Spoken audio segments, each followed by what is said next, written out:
Virtual Ranger, c'est un studio de développement en réalité virtuelle basé ici au Luxembourg, dans lequel nous avons deux secteurs d'activité où on fait de l'événementiel et du marketing pour nos clients. On leur crée des expériences un peu fun, fantasy, pour promouvoir leurs services ou leurs produits. Et de l'autre côté, on a une casquette beaucoup plus sérieuse où là, on va produire des vraies solutions de formation, différents process aussi, et pouvoir immerger les personnes dans des situations risquées où au final, ils ne prennent aucun risque. J'ai toujours été passionné par les nouvelles technologies depuis toute mon enfance. Mais par contre, le jour où j'ai essayé un casque d'immersion virtuelle, donc c'est un casque qu'on va mettre sur notre tête, j'ai senti qu'il y avait une vraie révolution. Il y avait quelque chose que j'avais jamais senti avant. Et en voyant la réaction des gens, en essayant différentes solutions, je me suis dit là, il y a un potentiel à creuser. C'est de là qu'on s'est lancé en fait. Ce qui fait la différence, à mon avis, c'est le fait qu'on ait une vraie équipe basée à Luxembourg, un vrai studio de production où on peut être très flexible et répondre à des besoins clients très rapidement. Et c'est ce que je pense les clients aiment aussi.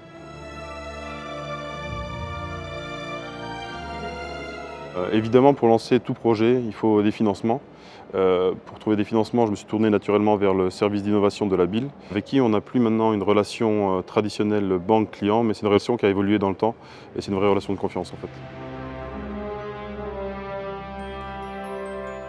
Des anecdotes, j'en ai plein à raconter, mais je pense que j'en ai trois mémorables que je peux partager. La première, c'était tout simplement la première fois que j'ai loué un bureau. Et je me suis retrouvé tout seul, assis sur ma chaise avec un bureau, une feuille et un stylo. Et je me suis dit, mais qu'est-ce que tu fais là? Deuxième anecdote, c'est plus... Alors celle-là, elle était émotionnellement très forte. C'était le premier contrat que j'ai pu signer. Donc c'est-à-dire que la première personne qui nous a fait réellement confiance, quand il a su que c'était notre premier client, il a ouvert son armoire, il nous a sorti un doux breuvage écossais de 18 ans d'âge pour trinquer à l'occasion. Et une troisième anecdote, elle s'est passée il n'y a pas très longtemps. C'est quand les nouveaux actionnaires de la BIL, Legend Holdings, ont rejoint la BIL, j'ai eu l'occasion de pouvoir leur présenter mes solutions en réalité virtuelle, réalité augmentée. Et c'était évidemment très stressant, mais c'était très enrichissant. Ouais. On a un an, on va avoir quasiment nos un an.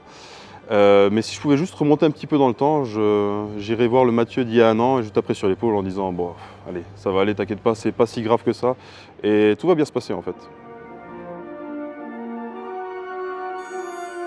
Si je devais donner un conseil à un jeune start-upper qui veut se lancer, la première règle, ce serait déjà de bien s'entourer.